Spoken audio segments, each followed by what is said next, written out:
الحمد لله وحده والصلاة والسلام على من لا نبي بعده نبينا محمد وعلى آله وصحبه أجمعين. أما بعد فأعوذ بالله من الشيطان الرجيم. بسم الله الرحمن الرحيم. وما خلقت الجن والإنس إلا ليعبدون. وقال رسول الله صلى الله عليه وسلم: الدنيا إن الدنيا مزرعة الآخرة. صدق الله العظيم وصدق رسوله النبي الكريم ونحن على ذلك من الشاهدين والشاكرين الحمد لله رب العالمين. আলহামদুলিল্লাহ, আমরা আল্লাহ পাক রব্বুল আলমিনের দরবারে লক্ষ্য করি শুকরিয়া সুজুদ কৃতজ্ঞতা জানাই যে মহান রব্বুল আলমিন আমাদেরকে এই অনিন্দ সুন্দর বিকালে ইসলাম চ্যানেল টেলিভিশন লন্ডন স্টুডিও থেকে আমি শেখ আহমদ হাসান, আপনারা এই মুহূর্তে দূরের ও কাছের দেশের বিদেশের যে সম্মানিত দর্শক শ্রোতা বৃন্দরা আমাদের এই যে ইসলামিক অনুষ্ঠান ইসলামী জিজ্ঞাসা উপভোগ করতেছেন, যে মহান রব্বুল আলমিন আমাদেরকে তৌফিক দান করলেন, সে মনিবের দরবারে আমরা সবাই শুকরগুজার হচ্ছি আলহামদুলিল্লাহ।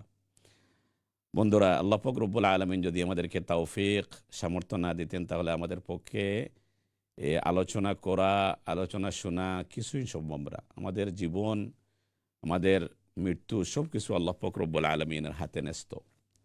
আল্লাহ পাক রব্বুল আলমিন তার কালামের মধ্যে সূরাতুল মুলকে বলতেছেন, আল্লাযী খালাকাল মাউতা ওয়াল হায়াতা লিয়াবলুয়াকুম আইয়ুকুম আহসানু আমালা, যে আমি জীবন এবং মৃত্যুকে সৃষ্টি করেছি লিয়াবলুয়াকুম আইয়ুকুম আহসানু আমালা, যাতে করে আমি দেখতে পারি যে তোমাদের মধ্যে কে সর্বোত্তম, কে শ্রেষ্ঠ আমল, কে বেশি নেক আমল করতে পারো। সুবহানাল্লাহ। তাহলে আল্লাহ পাক রব্বুল আলমিন একটা মিশন, একটা ভিশন, একটা টার্গেট দিয়ে আমাদেরকে পৃথিবীতে প্রেরণ করেছেন। আরেকটি আয়াতের মধ্যে আমরা দেখতে পাই আল্লাহ পাক রব্বুল আলমিন বলতেছেন, আফা হাসিবতুম আন্নামা খলাকনাকুম আবাসা ওয়া আন্নাকুম ইলাইনা লা তুরজাউন, তোমরা কি মনে করো তোমাদেরকে অহেতুক সৃষ্টি করা হয়েছে, অনর্থক সৃষ্টি করেছি আমি, এবং তারপরে তোমরা একসময় আমার দিকে ফিরে আসবে। তার মানে কি? আল্লাহ পাক রব্বুল আলমিনের পৃথিবীতে একটি ক্ষুদ্রতম কণাকেও সৃষ্টি করেন নাই অযথা অহেতুক। আজকাল বৈজ্ঞানিক যুগে আমরা অনেক কিছু আমরা রিসার্চ করে গবেষণার মধ্যে আমরা জানতে পারি যে আল্লাহ পাক রব্বুল আলমিন কিসের জন্য কি তৈরি করলেন, কিন্তু অনেক জিনিস আমাদের জ্ঞানে ধরে না, সীমিত জ্ঞানের কারণে আমরা বুঝতে পারি না। কিন্তু আল্লাহ পাক রব্বুল আলমিন যেগুলো আমাদের জ্ঞানে ধরুক অথবা না ধরুক, সায়েন্স কিয়ামত পর্যন্ত গবেষণা করে পাক অথবা না পাক, আল্লাহ পাক রব্বুল আলমিন কিন্তু অযথা কোনো কিছু সৃষ্টি করেন নাই, সব কিছু সৃষ্টি করে দিয়েছেন মহান রব্বুল আলমিন একটা আমাদের খেদমতের জন্য, আমাদের সার্ভিসের জন্য। সুবহানাল্লাহ। এবং আল্লাহ পাক রব্বুল আলমিন আমাদের থেকে কি চান, আমি প্রোগ্রামের প্রথমে যে আয়াতে কারিমা তিলাওয়াত করেছি সূরাতুজ যারিয়াত থেকে, যে ওয়ামা খালাকতুল জিন্না ওয়াল ইনসা ইল্লা লিয়াবুদুন, যে আমি মানব এবং জিন জাতিকে সৃষ্টি করেছি আমার ইবাদতের জন্য। সুবহানাল্লাহ। তাহলে আল্লাহ পাক রব্বুল আলামিন আমাদের থেকে শুধু ইবাদত বন্দেগী আমরা যাতে করি সেটাই মহান রব্বুল আলামিন চান, এবং আমরা যাতে ভালো থাকি, আমরা যাতে আল্লাহ পাক রব্বুল আলামিনের ইবাদত বন্দেগী সঠিক রূপে, সুন্দর রূপে, সুচারু রূপে করতে পারি, সেজন্য মহান রব্বুল আলামিন এই সমস্ত কায়নাত সৃষ্টিকুল আমাদের খেদমতের জন্য, আমাদের সেবার জন্য আল্লাহ পাক রব্বুল আলামিন দান করে দিয়েছেন। তাহলে আমরা আল্লাহ পাক রব্বুল আলামিনের সমস্ত নিয়ামত রাজি, আল্লাহ পাক রব্বুল আলামিন প্রদত্ত সমস্ত ভোগ, সমস্ত সুবিধা, সুযোগ সুবিধা আমরা প্রতিনিয়ত আমরা প্রতি ঘন্টা সারাটি জীবন পরে ভোগ করে যাচ্ছি।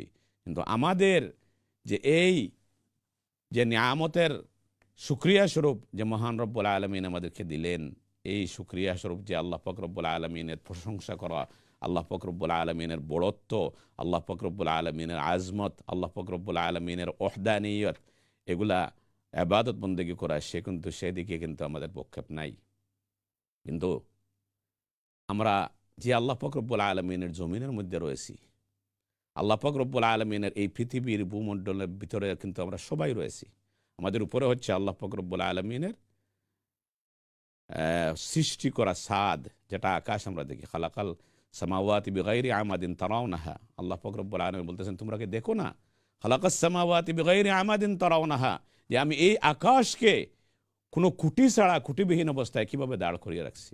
এবং আমাদের নিচে যেটা রয়েছে, পায়ের নিচে আমরা পৃথিবীতে আমরা যে এই হাঁটতেছি, আমাদের নিচে যে জমিনটি রয়েছে, যে ভূপৃষ্ঠ রয়েছে, এটা পুরা পৃথিবীর মধ্যে কিন্তু যার হাতে কন্ট্রোল, সেই কুদরতি হাত হচ্ছে মহান রব্বুল আলমিনের। কিন্তু উনার সমস্ত কিছু আমরা বুক করতেছি, কিন্তু উনার যে বিনিময়ে উনার যে চাহিদা, এটা কিন্তু আমরা পূরণ করতেছি না। এটা সত্যি দুর্ভাগ্যের বিষয়। এজন্য আমাদের আজকের আলোচ্য বিষয় হচ্ছে ইসলাম জিজ্ঞাসার, যে মানুষ হিসাবে আল্লাহ পাক রব্বুল আলমিন আমাদেরকে সৃষ্টি করে আমাদের থেকে আল্লাহ পাক রব্বুল আলমিন কী চান, এবং কীভাবে আল্লাহ পাক রব্বুল আলমিনের ইবাদত বন্দেগী, আল্লাহ পাক রব্বুল আলমিনের সঠিক পন্থায় জনাব রসুল করিম সাল্লাল্লাহু আলাইহি ওয়াসাল্লামের নির্দেশিত পথে আমাদের জীবন, আমাদের সমাজ, আমাদের পরিবার, আমাদের ব্যবসায়িক জীবন, ঘরে বাহিরে সর্বত্র আমরা আমল করে আমরা যাতে জান্নাতুল ফেরদাউসের দিকে আমরা যেতে পারি, সেই বিষয়ে আমরা আলোকপাত করা।